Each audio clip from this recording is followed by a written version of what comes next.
Oh hey, you a fan of the old Powerpuff Girls too? I mean, I don't hate the newer show, but come on, the old is just a masterpiece. Yeah, I just wanted to get it for my baby girl. I want to make sure she's raised on the right stuff. Original Powerpuff comic books. I know, it was so... Hang on. Hey, you're Heartsong Pony from Nightmare... Shush! Yes, it's me. I'm back on the internets, but I'm trying to keep away from the mobs. I didn't even know that I had mobs, but I do. And now I live life on the run. Fair point. Though, I've come to learn that horse fame shouldn't be treated as such a big deal, so you're cool. Though, where have you been? I remember you from the Rift before you disappeared for a while. Uh, Real life stuff. Got pregnant, got sick, had a baby girl, had to fight an evil version of my brothers through space and time, financial issues, the usual. I see. Hey, since I caught you while you were just making your comeback, can I call dibs on your first return collab video? My treat to a fellow Powerpuff Girl fan. Really? Yeah! I lost all my computer data, so a collab would be great to get back on the scene without needing all the tools to create a video myself. No problem. Make a new friend and do a good deed all in one day.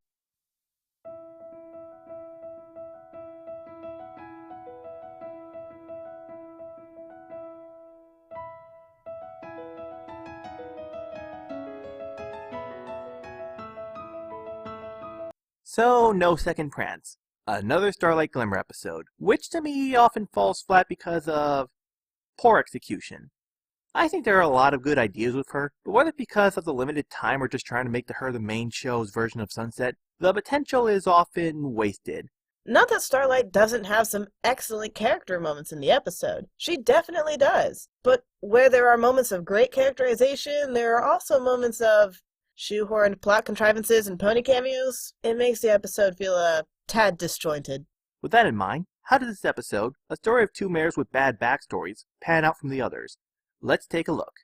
The episode starts off with Twilight trying to teach Starlight a lesson on friendship using table settings, but Starlight jumps the gun and sets a table before Twilight can teach the lesson. I love the characterization that this gives Starlight. Starlight takes initiative right away, without a second thought, without hesitation, she just immediately jumps in. This is a very believable character flaw from her origin story, jumping in headfirst into an idea without thinking of the repercussions. This is also a great synopsis of the episode. Twilight trying to force a complicated lesson through abstract means, and Starlight jumping the gun, failing to reconsider the consequences, and ultimately ending at the right conclusion, even if not the way Twilight intended. And so, Twilight gives Starlight the homework assignment of making a new friend. So Starlight starts going around town trying to make new friends, but failing to grasp what makes a good friendship.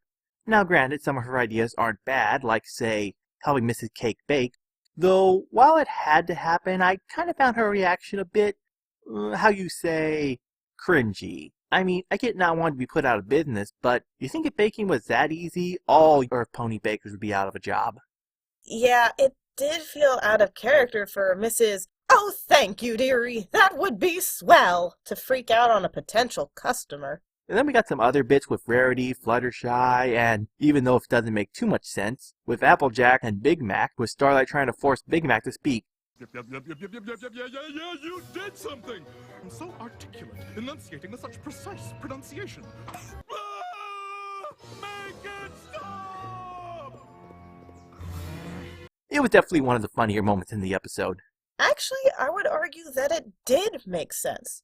Starlight created an entire town where everyone was forced into a superficial friendship. Everyone was manipulated to live on Starlight's terms and acted like friends without having a real personal connection. Knowing that, and using the characterization from earlier in the episode where Starlight immediately takes charge without consideration, makes this scene quite believable for me. Starlight doesn't know how to have a personal relationship. She sees Big Mac can't talk, so she makes him talk. Just like how she saw Mrs. Cake making cake, so she made her a gift of a cake. Reacting and solving a problem without consideration, or without being asked to solve a problem. So we then cut to Starlight having given up and going to the spa, where we see a mysterious pony, which only fools a handful of people into who it could be if you hadn't known ahead of time. Though, if I may compare and contrast at times with Starlight's relationship with Trixie to the one with, say, Starburst, whether as a ship or not, Trixie wins by a mile. I talked about these pairs a bit in my Timber Sparks video, but adding on, with sunbursts, but I feel it fell short when their first interacting in the crystalling felt rather clunky. Not that there wouldn't be when seeing a supposed friend that left you, but it just felt awkward and dull even for such a setup. Like, they were just supposed to say a few lines and were suddenly supposed to become best friends again, without any real reason why they should. With Trixie and Starlight, we have a much more relaxed and believable first meeting that builds from there. Instead of just expecting them to become best of friends or soulmates, they talk like real people who are just forming a friendship would. They find they have things in common, and don't become besties at first, but do make a connection. And it is so nice to see a real connection between these two. Two characters who, due to loneliness and lack of ability, felt forced to take power and control and make things work out for them. Two ponies who never meant to be evil, but definitely did bad things to further their own means and went down the wrong path anyway. Ponies who can joke about their bad past, but earnestly want to do better. Their color schemes are even cute. Yes, but sadly it seems Twilight doesn't share the same shipping fuel we do. Though a good reason when you consider the idea of two past antagonists as pals could be like matches to fireworks. And while I do understand Twilight's concern, and even stalkery, it kind of just made this episode more clunky for me. I'm not saying don't have Twilight act like this, but keep her more to the side. Have either Spike or one of her friends tag along and try to be the voice of reason instead. There are a lot of better ways you could have done this. Yeah, my first viewing of the episode was grating. Only for the fact that the story stops dead in its tracks every single time that Twilight makes an appearance to tell Starlight what to do. And again, it is believable that Twilight is uncomfortable with all of this. But there are so many more natural ways that Twilight could have confronted Starlight that not only makes more contextual sense, but also develops her relationship with Starlight. For all the characterization that Starlight and Trixie get, Twilight gets none.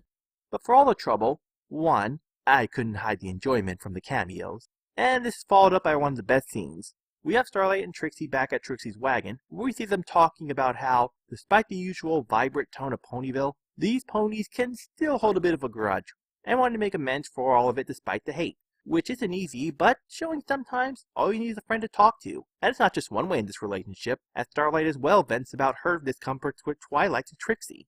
Trixie mentions to Starlight how there is a trick that she wants to try, but cannot figure out how to do it on her own. Starlight decides to help Trixie out, but plot twist! Trixie's show is going on at the same time as the all-important Celestia dinner. Starlight has enough of Twilight's manipulation and chooses Trixie over dinner. Now, we all knew that this episode was going to head this route. This is a common episode idea that many, many stories use. But despite being tropey, the execution did go well. Twilight goes to fetch Starlight, Trixie gets misunderstood by blurting out a response without thinking, a trait she shares with Starlight, and Starlight, hurt and angry, runs off. Trixie is upset, but when Twilight notices, Trixie brushes it off.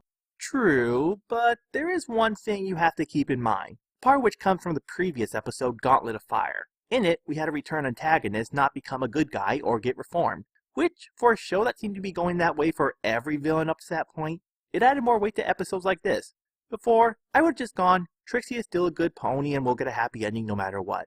But however, I honestly didn't know if it was going to go that way. Yeah, at points where Trixie was wondering how she would survive, I felt like I knew where the episode was going, but for the most part, I didn't know how it was going to end for Trixie. Thanks to Garble, the series shows that it is possible that Trixie could have been just using Starlight to get revenge, and that a happy ending wasn't always guaranteed for her just because it's what the show always did. Twilight realizes she jumped the gun herself, reacting without thinking about the consequences, much like what Starlight does, and didn't consider the friendship lesson lost in Starlight not being able to make her own decisions. She also didn't realize how she was pushing Starlight away. Trixie continues the show despite having no way to succeed with her impossible stunt on her own, but thanks to Twilight helping Starlight give Trixie a second chance, Starlight and Trixie complete the impossible trick and have a happy ending. Though, if I may, was it me, or did this climax have a bit of dark edge to it? Let me put it this way. What if Starlight hadn't saved Trixie? First you had the idea of Starlight letting her anger and hurt allow her friend to die, and the idea that Trixie knew the chances of survival, yet went with this trick anyways. Pretty much after losing her only friend, she, say, decides to kill herself for having nothing? Though you could always say she was just trying to manipulate Starlight again. Oh, Starlight, be my friend or I'm killing myself. Yeah, I can see that, but if this one look is anything to go by when Trixie reaches the point of no return, then no. she was really going to go through with it. Losing her only friend really hurt her that much, but it makes it all the more worth it when both mares see past their selfish actions and come together to make something spectacular. Though it does make me wonder how the rest of the dinner with Celestia went. How do you get your hair to do that all the time? Much like Boulder's and Applejack's parents' backstory, The world may never know. Overall, the episode is good, but has some obvious issues. Pretty much anything with Twilight. Like, they really had an opportunity to flesh out a lot of relationships and characterization, but they don't. Except for Starlight and Trixie. Twilight had an equal opportunity. She could have fought more with Starlight, she could have been more honest and upfront and shown herself to be more biased than snotty and overreactive. She could have asked Celestia for help, and Celestia could have guided her to the answer that Twilight can only guide, not force, friendships. Twilight could have had a real heart-to-heart with Trixie when she realized how much Trixie was affected. Trixie could have explained herself better to Starlight afterwards, and it would have been great to see Starlight, Trixie, and Celestia meet each other. But hindsight is 20/20, and all in all, it is still a good episode.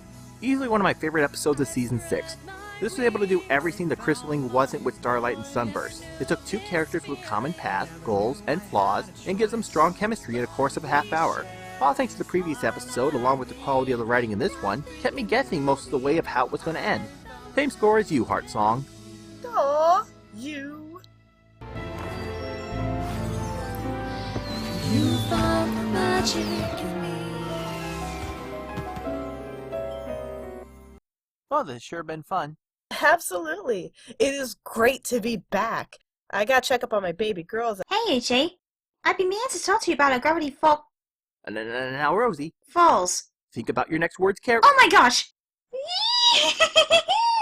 Oh wow! It's Heartsong Pony! Heartsong Pony! Hey, every pony! Heartsong's back! Well, you sure can get a warm welcome. Oh my god, I don't have enough vectors for this! I'm gonna run for it! Good idea. Though, use pictures of your baby. All bronies love cute. Thanks for the advice, AJ! It was a pleasure meeting you! Well, we would also like to hear what you thought of the episode below if you liked or disliked it. Did you think Starlight's relationship with Trixie is stronger than Starburst? And what future episodes would you like to see with these two? And be sure to give Heartsong a strong, warm welcome back. Ah! Not the maid! Take the baby! And we hope this video was worth your time.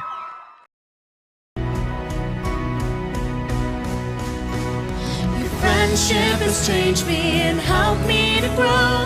But trying it first, my love began to flow. Let's tear down the walls wherever we go. Nothing can break me, now I found a friend in you.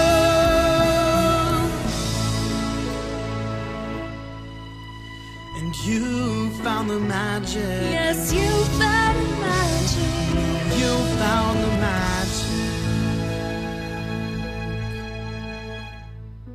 You found the magic In me.